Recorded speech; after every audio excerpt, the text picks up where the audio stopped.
Hello, how are you? I'm good. How about you? I'm great. Thanks so much for asking. Oh, Yeah. I'm not familiar with like how Cambly is like right now, for example. Oh, oh, Yeah, because it changed. yeah, it changed. Yeah, Yes, yes. I personally don't love the changes. yeah. Based on what I'm seeing right here, me neither. Yeah, because yeah, it looks like the class started like out of the bat. I wasn't prepared, like because yeah, Uh-huh. it used to give us a few time to okay, it's calling, right? Right, right. It would show. Oh, I'm thinking, okay, we're connected. Yeah. Yeah, so how are you, Elizabeth? It's nice to I'm meet you. My name is Richard. Richard. Okay, nice to meet you. That was my grandpa's name. Really? It was? Yeah, Interesting. one Is of it them. is Richard a common name in the US? No, it's not. Not nowadays. I think in the past it was. One of my teachers in high school, his name is Richard too, and he's like in his, he's probably in his 70s now or late 60s. And my grandpa died almost 8 years ago, maybe, and he was 87, I'm sorry to hear that. 89. So he was an old guy. I'm sorry to hear that. I, Would you like to have a seat? Like, it looks like you are standing up, right? oh, I am standing, but it is my preference, actually. It is. You. Like yeah, because I thought it was because of the Cambly changes. Like oh my gosh, I have a class right now. No, no, No, it's not. it's No, it's not. better for me to stand because if I sit, my back starts hurting and, you I know. see. I got you. I got you. Yeah. So, Elizabeth, so how long have you been here in Cambly for? Let's see, I guess I started in September 2021. So, September 2021. So yeah, it's been uh-huh. 2 years, mm, Yeah. approximately. I've been here for quite some time. Like it's been 4 years, Well, that's why actually. your English is great. Oh, thank you. Yeah, my English is basically formed here on the platform. I am so grateful. Yeah. Wow, that's fantastic. Yeah, and I love English. English is my passion. I didn't like in the past. I didn't know I would like English so much because Uh-huh. I graduated like from college back in 2019 in electrical engineering, Okay. and so I was like a math sort of guy, you know. So Yeah. I didn't like languages, linguistics in Yeah. general. I thought, okay, I just want to communicate. I don't like it. Mhm. But then eventually I said, oh, English is amazing. I even prefer English to my native language, Portuguese. Well, Yeah. be careful because sometimes I have the impression I think that English is going to take over Portuguese one day because people like to grab English words and start using them, and they're not usually used correctly or pronounced correctly, so that can be problematic. What do you mean? What do you mean by that? Well, for example, people don't pronounce home office, right? Yeah, yeah. Mhm. I know So the exactly what you mean. worst part is office. It Yeah. drives me crazy because Brazilians and other speakers who are learning English as a second language, they have a hard time making some sounds. Like for example, walked. Saying this correctly. It's very hard because you have to go from the K to the D Mm, mm. without an extra sound, but it's very unnatural for Yes, it is. most people. So Yeah. everybody typically says walked, right? Yeah, Você people say see walk aqui it also, all the time. right? But then you have office, and somehow people don't say the I. I don't even know how. I don't think I can do it. Office. Like Really? Really? They don't say office? They say office like this? Brazilians, no, Brazilians, office. Oh, yeah, I believe it's because of you know, like the Microsoft program, like the Office, and it had like Word, Excel. and a lot of because of that, a lot of people in Brazil they don't study English, so they say the way they want. Like it's commonly office, like office. I didn't think about that. Yeah, that's the reason. That's the reason. Yeah, but Yeah. I thought home office became common after COVID, right? Yeah, definitely. Yeah. But Yeah. that's something that we don't say. We say, "Oh, I work from home," or "I work remotely," right? We don't say like, "I work from home office" or something. Yeah. We don't say that. Yeah, honestly, I don't know where like these terms come from actually, because if it were someone who knew how to speak English, they would know like, okay, I have to say I work from home, I work remotely, instead of saying I work home office. I don't know. Yeah, so yeah, it's interesting to know about that. Oh, where do these terms come from in Brazil? Right? Right. But do you understand it? Like, of course, it's not like natural to when you hear this sort of situation, but can you get it? Like, okay, I know what you mean. Yeah. The conversation just carries on. Yeah.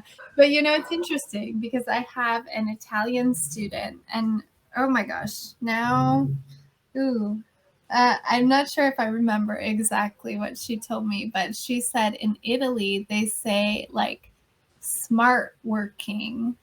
So they Smart working? Yeah, smart working is when they work remotely from home. Okay. So yeah. Oh my goodness, it's different, isn't it? English, right? But they created their own yeah. with that. Although I believe it's a good term to be used because like it's a smart work, because when we have to take the bus, we have to wake up earlier to go to a place that to do something that could have been like done at home. I think it's smart working, isn't it? It is.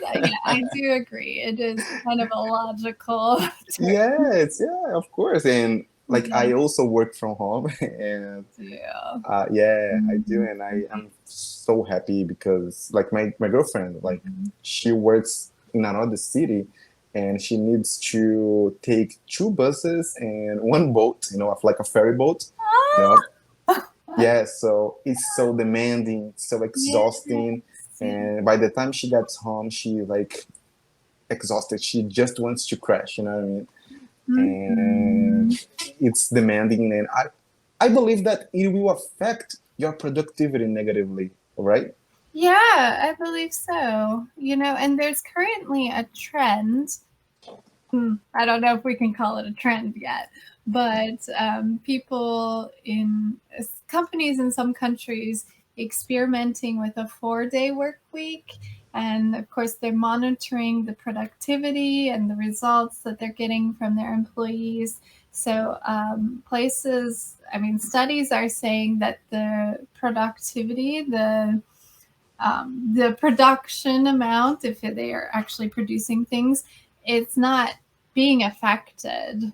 Actually, in some cases, people are more productive because they're more well rested, they're happier, right? Definitely. Yeah. And I know like that some companies still like don't agree with it. Like they prefer their employees to go to the company in person. But I believe in the future it's gonna change completely. That's what I think. Of course, there are certain jobs that they need to be done like in person, but like when we work like in an office, for instance, there is no reason sometimes to go to the office like in person, right? We can work remotely. And I'd like to ask you, Elizabeth, we have been going through a little bit of like great things, especially in terms of AI, right? You have heard of it? Yes. Yeah. And how do you see ChatGPT like in the future in terms of teaching? Do you believe that teachers, they are in danger? Like, what are your view on it? Yeah, it's a good question. I actually read an article written by a teacher who was talking about this. She said, at first, I felt really threatened, like, what are students going to need me for if they have this?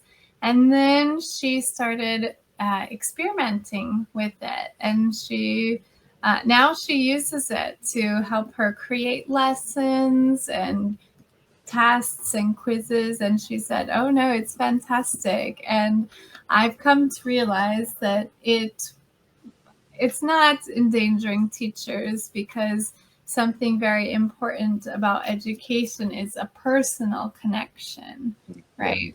And you don't have this. You can't establish rapport with AI. Yeah, definitely. Although some people are dating, I've read something. Oh my goodness! Like, I've heard about something like this. Oh my gosh! Yeah, and yeah, I totally agree with you. Like in terms of teaching, I believe teaching is a profession that is not, like at risk of being like affected by the AI, especially as you said, like this human connection, being able to, because teachers, they are this profession like people usually look up to, right? When they have like a teacher as a reference, and it's interesting. And that is one thing that the AI can't do yet. Like, it's like when I don't know in the future, but they are not creative. Like they can't like create things like out of nothing. You know what I mean? Like this creativity part, like it still belongs to just humans, right? So we have to write something to the AI to do, right? And right, exactly. So in terms of in that part, I still believe that we have an advantage over the AI. Yeah, there was a guy, I think an IT worker, who ended up using some sort of AI to write a book. So, I mean, he, as you said, he had to like feed it some ideas and prompts and things, but then like it created the images. And then there were a lot of illustrators that were kind of revolted. They're like, oh, this is taking away from our work. People aren't going to want to use us anymore. And, it's kind of an insult to use this, which I understand their side, but, it's kind of cool that you're able to do that. Yes, it is. Definitely. Like, that is the... What is the name of that app? Let me see right here. It's called let me see. DALL-E. I think DALL-E. DALLE. I don't know how to pronounce it. But it makes images, like you said. And like they say that, oh, okay, it's not art because an AI is creating this for you. But I think it's a little bit we can have like a debate on it, especially because of course I have an image in my mind and I don't have the ability to draw it, so I could ask for AI. I give it the instructions that I want it to make, and it makes the image that I wanted it to do, right? So it's interesting. People still need to have ideas, and the person that made this book, what I read was that he went through many options, like he got an initial result from AI and it wasn't quite what he wanted or what he had imagined. So then he, put in like some different prompts or whatever, and until he was satisfied with the image. So it's not like it's not like a genie, like, oh, make this and it was perfect. No, he still had to spend some time working on it. But sometimes I fear technology will, technology. I love technology. I've always loved it. And I'm looking forward to seeing what 100 years from now will look like. Right? You're gonna hop in a time machine? Yeah, if I could hop on a time machine and take a peek, I would definitely. Yes, it would be cool for sure. Yeah, it would. And Elizabeth, do you speak other languages, like besides English? Yeah, I speak Portuguese. You do? Yeah. No way, really? Yeah. The Brazilian version or the Portuguese version? Yeah, I live in Maceió, actually. No way, really? Yeah. My girlfriend, she is from Maceió, She's from actually. Maceió, really? Yeah, she is. Like, How I did am she from São move Paulo. away? Come on, Maceió is great. Oh my God, long story short, we met on the internet, and then we spent some time talking and getting to know each other, and then we decided to move in together, you know. Okay. And then she came to São Paulo, so the place that I live in Okay. right now, and we live together right now. And we've been planning to get married and all that. But it's interesting, and I've been to Maceió once before, and it's fantastic. Like the beaches, they are stunning. Yes, they are. Oh And my the goodness! weather, for me, you can't find better weather because I don't like being cold. I don't like cold temperatures. Now, because I've been here for 5 years, like I think like less than 20 is cold. Oh my goodness! Yeah, definitely. Like the weather there is amazing, especially if you enjoy hot weather. And so okay, so you have been living in Brazil for 5 years, right? No, And longer. I've been in Maceió for 5 years. and in Brazil in general. How Yeah. long have you been here? I've been here for 11 years. 11 years. Yeah. My Awesome. husband is Gaúcho, although now I don't know if it's good to say people are Gaúcho because there's a lot going on in Rio Grande do Sul, a lot of bad conditions being discovered, right? But yeah. Elizabeth, I can see there is a countdown, so I didn't know like how much time we had left, but there is a countdown. But thank you, Elizabeth, for this class. I'm gonna call you again next time. I'd like to talk more to you. Yeah, it sounds great. Same here.